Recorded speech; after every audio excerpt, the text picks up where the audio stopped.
कार्यकर्ता हूँ। जब हमने यहाँ पंचकुला में हम गांव में जाना शुरू किया, से आप लोगों को पता है, आपके बीच गए हैं हम, जिस टाइम गांव में गए हैं तो कुछ एक गांव ऐसे थे हमारे पास यहाँ पंचकुले में, जहाँ बाबा साहब की विचारधारा या बाबा साहब के नाम को लोग जानते भी नहीं थे। कुछ पहाड़ी की तलहटी में, कुछ दूर दराज में, वहाँ हमने बाबा साहब का नाम पहुँचाया।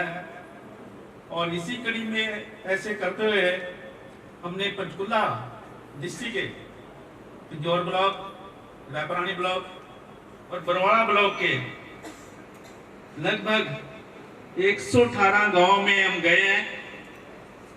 पिछले एक साल के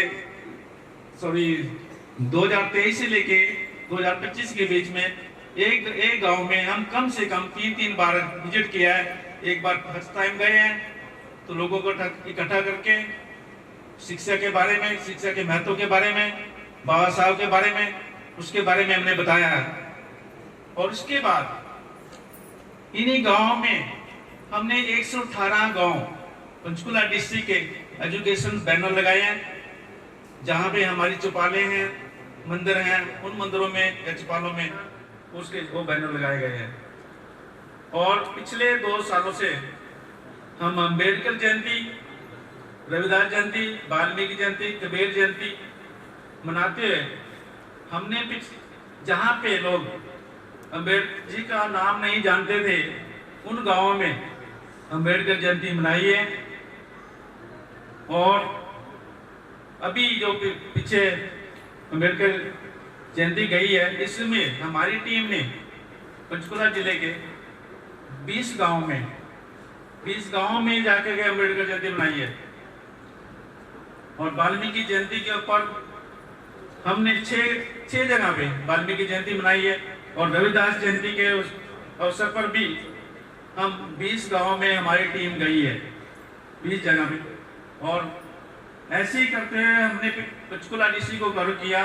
उसके बाद चंडीगढ़, मणिमाजरा, इनकी 20 कॉलोनियों में जो दो, जैसे इंदिरा कॉलोनी है, बापूधाम कॉलोनी है, लड्डू माजरा है, इस टाइप से जो पिछड़ी स्लम कॉलोनी है हमारी, उनमें जाकर के बाबा साहब की विचारधारा विचार रखे हैं और बच्चों को पढ़ने के लिए प्रेरित किया है, क्लासें ली हैं, कैडर लिए हैं और इस टाइप से बाबा साहब का नाम घर घर तक पहुंचाने का काम किया है। दूसरा, जो एजुकेशन बैनर हमने पंचकुला में लगाए थे, ऐसे ही चंडीगढ़ की इन कॉलोनियों में भी, जहाँ पे हमारी धर्मशालाएं हैं, मंदिर हैं, उनमें भी 20 जगह पे एजुकेशन बैनर लगाए हैं।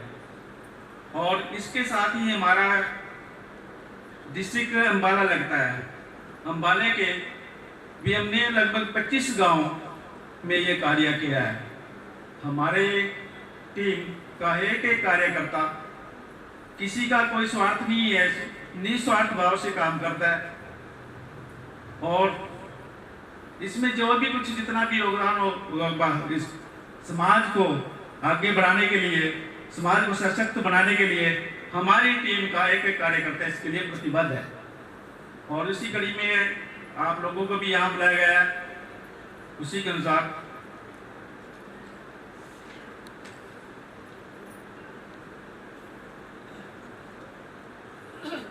ठीक है।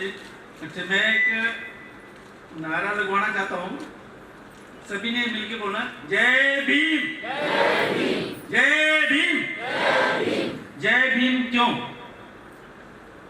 जय भीम है क्या? क्यों बोल रहे हैं?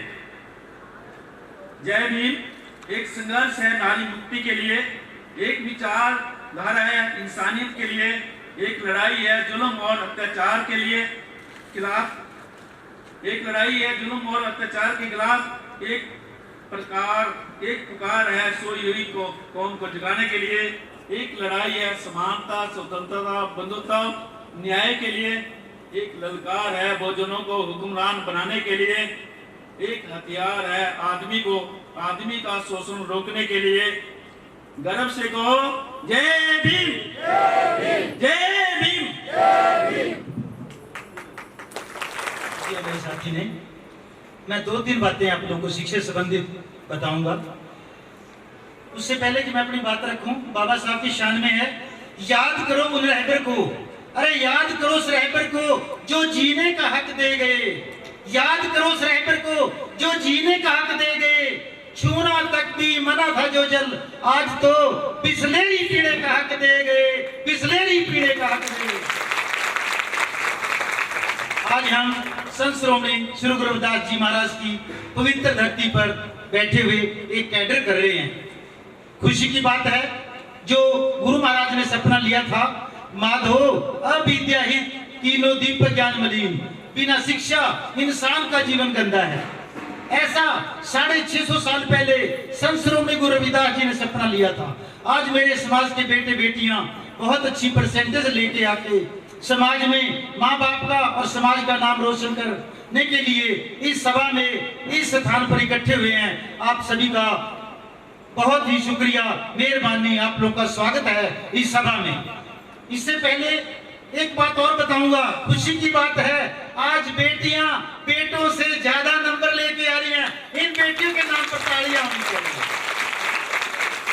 गुरु रविदास जी ने कहा था, बुद्धि और विवेक में, बुद्धि और विवेक में जो राखन चाहो पास, इंद्रियां संग नृत्य को तज देओ रविदास। 650 साल पहले जिनके महापुरुष ने शिक्षा की बात करी हो, आज उस शिक्षा की नाम को लेके आप लोग इस हाल में आए। आप लोगों की एक ड्यूटी बनती है जो मेरे साथी आप लोगों को बताएंगे। यही बात 22 जुलाई 1942 को डॉक्टर बाबा साहब अम्बेडकर ने कही थी। क्या कहा? क्या कहा? Be educate. क्या कहा? Be educate. और कानून में एक धारा लिखी है 15(4), जिसके तहत हम लोगों को शिक्षा लेने का अधिकार मिला है, जिसके तहत हम लोग अच्छी नौकरियों में आए हैं, अच्छे रोजगारों में आए हैं। शिक्षा की बात 650 साल पहले गुरुजी कहते हैं, वही बात डॉक्टर बाबा साहब अम्बेडकर कहते हैं। क्या था उस शिक्षा में? क्या हुआ शिक्षा के द्वारा? हम आम का पौधा लगाते हैं, आम लगेंगे, केले का लगाया केले लगेंगे, बेरी का पौधा लगाया बेरी लगेगी। और शिक्षा रूपी पौधा जिस घर में लग गया, उस पे मास्टर लगे, डॉक्टर लगे, इंजीनियर लगे, आईएएस लगे, आईपीएस लगे, एसपी, थानेदार, तहसीलदार, पता नहीं क्या कुछ कितने प्रकार के फल लगे। जब शिक्षा घर में आ गई, मोटी मोटी तनख्वाह अकाउंट में आने लग गई। उसका सपना आपके पिताजी ने लिया था। उस शिक्षा की बात आज आप लोगों को इकट्ठे करके हम लोग कर रहे हैं। बाबा साहब ने कहा था, दलित युवाओं को मेरा एक पैगाम है, दलित युवाओं को मेरा एक पैगाम है। एक तो वे शिक्षा और बुद्धि में किसी से कम ना रहें। पहला संदेश था, शिक्षा और बुद्धि में किसी से कम ना रहें। दूसरा, ऐसो आराम में न पढ़कर समाज का नेतृत्व करें। पढ़े लिखे समाज की ड्यूटी थी समाज का नेतृत्व करना। आप लोगों के सामने पढ़ा लिखा समाज आप लोग बैठे हैं, आप नेतृत्व कर रहे हो। जब आप लोगों को यहाँ स्टेज से इनाम मिलेगा, बच्चों को औरों को पता लगेगा, वो कहेंगे अगली बार मैं भी अच्छी परसेंटेज लाऊंगा। यही काम बाबा साहब ने कहा था, वो लोग आप कर रहे हैं। तीसरा, समाज के प्रति अपनी जिम्मेवारी समझें, समाज को जागृत और संगठित कर उसकी सच्ची सेवा करें। हमारे महापुरुष का संदेश है शिक्षा का। और खुशी की बात यह है, 1911 में शेड्यूल कास्ट की लिटरेसी बताऊंगा मैं आप लोगों को क्या थी, 10.27% थी और आज 66.1% है। ये 55.83% का फर्क है। वो फर्क क्या हुआ? कोठी बंगले कार बन गई। 100 साल पहले हमारे घरों में कोठी बंगले कारें नहीं थी, पक्की छतें नहीं थी, पैर में जूता नहीं था, शरीर पे कपड़ा नहीं था। उस शिक्षा की बदौलत ब्रांडेड कपड़े आ गए। उस शिक्षा की बदौलत बढ़िया बढ़िया घड़ियां बन गई। उस शिक्षा की बदौलत मोटे मोटे मोबाइल, अच्छी अच्छी कोठियां, उस शिक्षा की बदौलत अच्छी अच्छी कारें, अच्छी अच्छी बाइक, अच्छी सोसाइटी में आप लोग विचरण करने लगे। ये सब शिक्षा का कमाल है। और एक दुख की बात भी साथ साथ बताऊंगा, 76 हमारे समाज के 76% से 100% के बीच जो मैट्रिक में पास होते हैं, वे केवल 9.6% बच्चे हैं। ये दुख की बात है। बाकी सब रिजर्वेशन के भरोसे हैं, 16(4) के भरोसे हैं, जिसका नाम रिजर्वेशन प्रतिनिधित्व कहते हैं। उस कोटे में उनका एडमिशन होता है, आप लोग मेरिट में आ सकते थे। और 3.5% बच्चे +2 के हैं जो केवल 76 से 100% के बीच में आते हैं। ये दुख की बात है। और 61 से जो 75% के बीच में मार्क्स लाते हैं मैट्रिक में, वो केवल 27.1% है। सरकारी टीचर हूँ, सरकारी आंकड़ा बोल रहा हूँ। और 14.9% है प्लस 2 के बच्चे, जो केवल 61 से 75 के बीच में आते हैं। बाकी 33 से जो 60% के बीच में आते हैं। क्योंकि हम लोगों ने, बाबा साहब ने कहा था मुझे पढ़े लिखो लोगों ने धोखा दिया, हम वो लोग नहीं है। हम अपने पर वो टैग नहीं लगवाना चाहते, इसलिए हम अपने समाज में ये शिक्षा की बात करने डोर टू डोर, गांव गांव जा रहे हैं। सर्दी में, गर्मी में, बरसात में, हर रोज लोग जा रहे हैं। आज इस पवित्र धरती पे आप लोग प्रण करके जाए। गुरु महाराज की धरती पे उन्होंने हमें बिल्डिंग दी है, हमारी एक ड्यूटी बनती है। रविदास जो वचन दिया ओ ना जाने पाए, रविदास जी की वाणी में से है। रविदास जो वचन दिया ओ ना जाने पाए, वचन गयो को जगत में कछु न क्षेम रहाए।